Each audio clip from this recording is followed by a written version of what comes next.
So, hi, Chris. You're joining us at CI Water Cooler Live Leads next month, and you're talking on a quite a difficult issue, failing at digital transformation.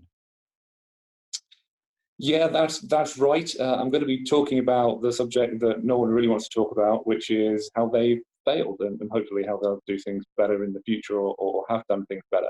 I think it's really important. In lots of other industries, we spend an awful lot of time analysing what we've done wrong, and especially in software development, we do retrospectives. But it's rare for executives to get up and actually start talking about areas where they've cocked up and they know they should do things better. So I'm going to share some of my failures and hopefully some areas where I've done things better in the future. So, what are some of those areas, would you say, Chris, where people tend to fail? Yeah, so I'm going to talk about a couple of sort of three or four sort of key ones, but let's just pick up on two of them now. So, firstly, any transformation, people throw the term digital transformation around a lot, don't they? But digital transformation is business transformation, usually about people and organisations and how you move capability forwards. Early on in my career, and even sort of even now, it's difficult to take an organisation on a journey when you're trying to do it from as a sort of an individual within a department. Some areas where I've not had a lot of success with transformation is trying to take an IT department or a development department and use it as an area to or a vehicle rather than take a business on a transformation.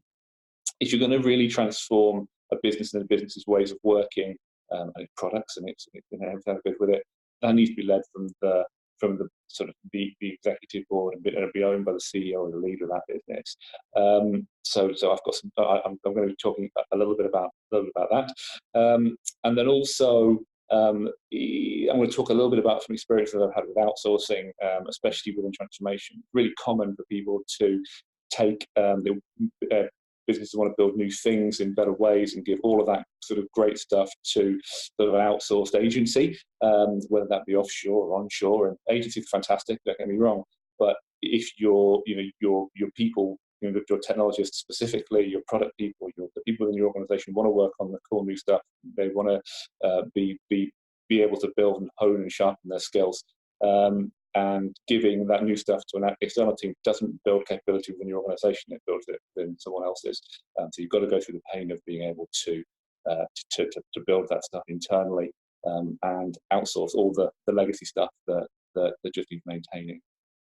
So, in terms of those two challenges you've just mentioned right now, Chris, with the handling a transformation from a department point of view, as well as the outsourcing of some of those projects, what have you learned about doing those things differently? So I think it's really interesting. So I spent the last 18 months at Reed, one of the UK's largest recruitment businesses.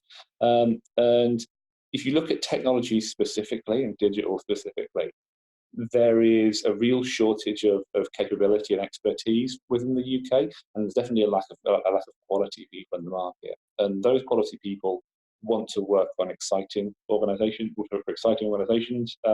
on product that they're invested in, on technology that is cutting edge. And if you really want to take your organisation on a proper transformation, digital transformation, you don't start that journey by saying, I want to make some money. Yeah, we need to drive profits. Yeah, you start that journey by saying, how do I put the user at the heart of everything that we do, and how do I create a great environment for the people who want to come and work there? Now, great people will build great technology. Great technology will build great products, and great products will please your users, and that will then drive you revenue. But starting with the pound signs is you're on a bit of a hiding to nothing. Of all the things that I've learned about how to do digital transformation, that's probably the one that I would pass on to anyone and the most important one. Well, Chris, thank you for your time today. Thanks for joining us, and we look forward to meeting you next month at CIO Water Cooler Live in Leeds. Absolutely. Good to see you, and I'll see you next month.